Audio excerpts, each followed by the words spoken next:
If it would have been a real image of me and not an AI generated deepfake, there probably would have been more that they could have done. Thanks so much for coming in. No, thank you for having me. Amazing. Right. Okay. Yeah. Tell me a little bit about what's happened to you and what was it like? How did it make you feel? So I was basically contacted.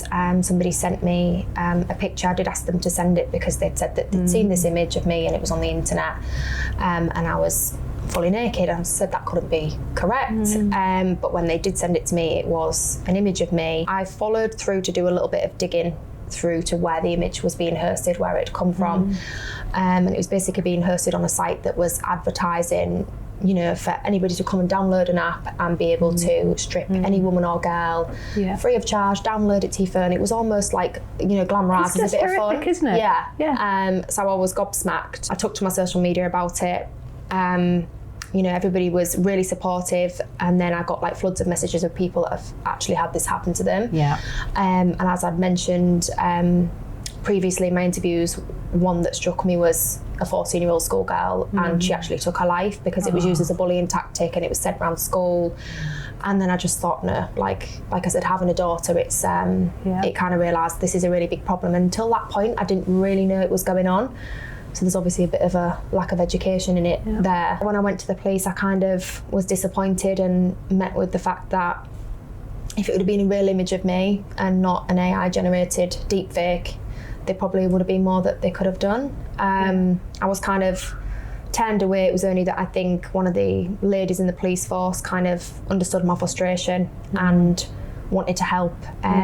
So she contacted the site. I had, you know, my management, people who were supporting me at the time, contacting the site to take the image down. We did get it taken down, but other than that, there was no kind of regulations to say this cannot be done. And, you know, the police was like, it's a real grey area. I'm not really sure what we can do here. It's not a real image of you. And I was like, but it's posing as a real image of me. Yeah, it's my identity. Tell me a bit more about what it was like when you tried to alert the companies. I honestly felt like I was a little bit of a burden, to be honest. I felt like I was more in a panic about the fact that it happened to so many people, and I wanted to help and do something about it. And like I said, having a daughter, protect, you know, her in the future. But I felt like just reaching out and chasing and, you know, asking everyone else to kind of reach out and support, and asking the policewoman, can you email again and make sure that they realise how serious this is. And I just felt like I was bothering people a little bit. I just think there just needs to be so much more done in that sense, rather than just being offered, you know, after your phone call of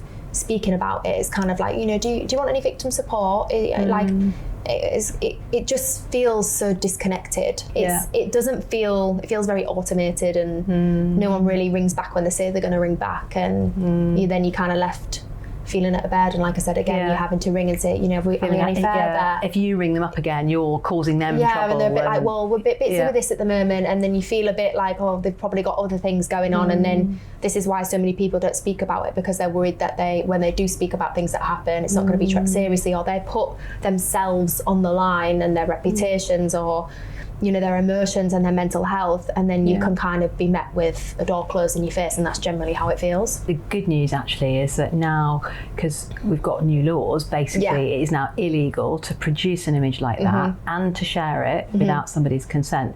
So even if you're just resharing it and someone else produced it, that is illegal. And it doesn't matter whether it's a sort of real image or a fake one, it's still the same. But what we don't have at the moment is the action from the platforms and the websites that, you know, that actually bothers to then act. And that's where Ofcom comes in, because there are new rules that they have to have some kind of system and process in place to find that kind of material and then take it down, and much better ways for you to complain and alert them as well. And I think that's so important. And we briefly had, you know, the chat with your team, and I just said, you know what, I honestly feel like Ofcom are kind of taking the brunt of like kind of what these platforms are doing, and people are coming to you to say this is happening or that's happened, but really the platforms where this is going on should be doing more. So you can only do so much, but after the conversation, it's really made me see a lot bigger picture, and the kind of work that you're doing here, which is good to see that you really care about this. We really do. Consent was such a key word of the campaign, that it was so important that you know, it couldn't just, you know, fall short of saying that it can only be if you can prove they've tried to cause you harm or distress, like that wasn't good enough. And I said that was important, that consent was made a huge part of the law. So that is a positive. What made you start campaigning on this? The fact that I have a daughter that's 7, and I think that the world is pretty heavy. It's become pretty heavy at the moment, especially for women and girls. And I didn't want her to, you know, come up with these kind of problems later on, things that she might have to come to me for help and advice with. And I just think if it's something that we can stop and do now, then we should work together to do that, really. So we're really hoping with this guidance that we're now publishing, on which, I mean, we actually want everyone's views on this, because this is the first go at it, but we're sure there are going to be other ideas that we can include. But what we're basically saying is that this is not actually, you know, rocket science. This is quite practical. There are lots of things that can be done. You can use technologies to scan for images that you've already been alerted to, so you don't reshare them. Companies can make sure that they have filters in place, so if there's a nude image, for example, they put an extra check in place before they upload something. There are quite a lot of things that we think companies can do if they want to, and what we're going to do is, you know, be really clear with the public, and particularly with women, which companies have decided to implement these things and which ones haven't, so that people can start to vote with their feet and go, right, okay, and I think that's I know so where important. I want to spend my time. That's so important. I think people need to see that, because people should be taking it seriously, and especially the tech companies. We should all be able to go on these social media platforms and have a nice experience, and we should be, you know, in charge of the experience we have. And at the moment, there's a lot that's kind of being put out there and shown that maybe we don't want to see, or we don't want our children to see, or things like that, and we're not in control of that, and we're living in a digital world. So it's good. We need that support behind making sure that they follow the protocol, really. And what do you think about, like, men and boys? Because this isn't just about women and girls, is it? I mean, all our research shows that women and girls do get a worse time of it online for lots of different reasons.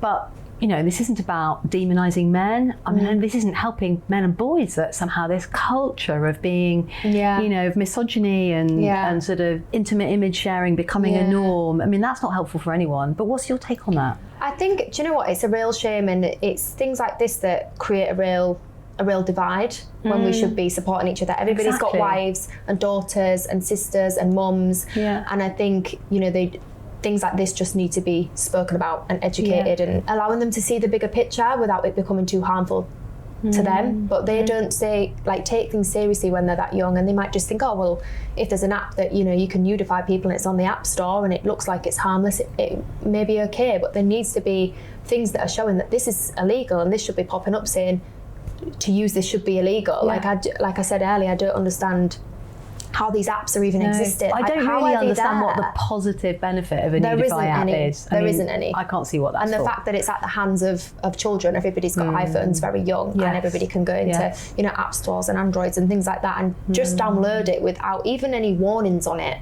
There's no warnings now to even say this is illegal to do so. But I just don't understand how they're being created either when it's illegal to have that kind of content. So it's I think what I say about the divide with the men and women, we should be supporting each other. And I think sometimes I do see some images and some videos, online of, you know, guys saying like we should be treating our women with more respect, and even some men are really outraged at kind of what they're seeing, and it's nice to see, and my partner's been really supportive. We just need to be speaking a lot more openly and not like attacking each other, and you know, there's things that happen to men as well that we want to support with, and you know, not them being silenced for being you know, sad or talk about their feelings. You know, there's this stigma of, you know, men shouldn't cry and things like that, and it's been nice to see, you know, on some social platforms people being emotional and open about men speaking and having feelings, and just kind of like wiping away what society think we should do and how we should act. I really agree with all of that, and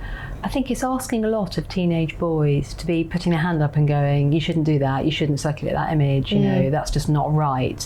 For any individual, you know, young person, male or female, I think it's asking a lot for them to do it on their own. We need action from the tech platforms, because they are so influential. And I think what's happened till now is that they haven't actually had to listen to their customers, because they have been very, very successful, grown very, very fast, and a lot of women and men don't really have any choice about going on Instagram or Snap or TikTok or wherever. And so in a way, what we're trying to do as the regulator is create a little bit of that voice of the consumer and the user. Yeah. And one of the main things we're going to be saying that they should do is properly talking to people like you who've had that experience, so that they understand a little bit better what it's like and about what they can do. Yeah, because there's so much that can be done. When you think about your daughter, and I have a daughter as well, she's a bit older, but I mean, what kind of world do you want her to be able to grow up into online? Yeah. You know, we want it to be there still, don't we? Yeah. There's so much like she loves happiness to have from she's social 7, media. She wants to, do makeup videos. And I'm like, I just... Hairstyles. Exactly. That was a big thing. Yeah, and I just want her to be able to go on a social platform and, see great stuff. And I think, again, the tech platforms, algorithms are such an important thing. Yeah. And I think that another focus on them being in control of their algorithms need to be pushing positive content. Yeah. A lot more than negative content. And it seems to be that, sometimes lovely content and things that people like to see or that's positive kind of falls short. It doesn't get the best views. People can't see that content, but something that's a little bit borderline, harassment or something abusive or shocking to watch. Yeah. They're like running with it and it's getting shown to more people, and I'm just like, I don't understand how I can look at some positive content and see, it being pushed out so low or not to the wider audience, and then something that's really harmful is getting millions of views. And I just think the algorithm's back to front, and sometimes you have to speak about difficult subjects, but anything that is, uncomfortable or can be not nice for our children to digest, I think needs to be looked at the way that their algorithms are working, because I'm seeing far more negative content recently than I am anything positive, and mentally that impacts my health. So I can't imagine what it's like if you're a child. For a child to maybe see that when they don't really want to see that. Well, that's another really big thing that our Parliament has basically been really clear about this, that the under 18 experience online needs to be quite different from the adult experience. 100%. Things like pornography, suicide and self-harm material, violent content, misogyny, that the algorithms need to be tamed so that they're not just turbocharging kids' feeds, and you express a slight interest in something and all of a sudden you're overwhelmed by it. That's all you see. So that's another area where we're introducing the rules, and it's actually quite exciting because in a few months' time we're going to be finalising all that, and then we will start to get into holding the companies to account, and we'll be starting enforcement investigations, and it's a really big priority for us to deal with the risks for teenagers and younger children. It's so nice because even being here today and just speaking with everyone, I feel like everyone's generally listened,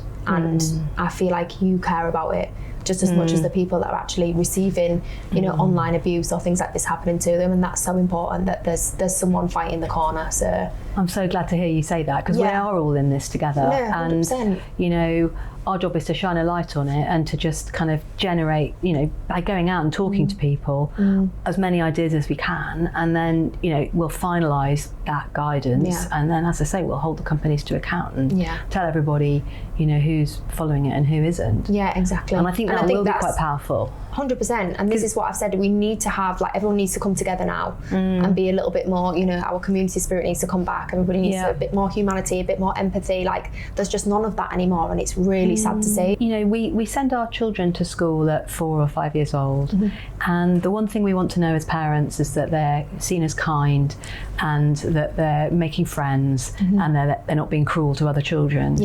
And everybody feels that about their kids, I think. Very and then true. somehow, as kids grow up and we enter adult life, we sort of lose that sense that kindness is something that matters. It's become more it's authority, brutal, really. and what the flash things that we can have, materialistic things. People need reminding. I don't know why they do, but they clearly do. There's enough of this, some person's took their life and then everybody jumps on social media and says, oh, rest in peace, what a shame, let's all be kind. And then in the next breath, 2 weeks later, we're back to being so nasty. And I think at this point, it's up to us to educate the younger generation. As you said, as parents, the kindness is something that I would rather take any day, that my child is, kind, she's polite, she's got good manners, she makes, people feel nice and happy, and rather than, that's got all this, and she's clever at this, and she can do that, and we lost ourselves massively as humans, I think. And that's why I really admire what you've been doing and what you're still doing in campaigning on this, because it's really hard, especially when you've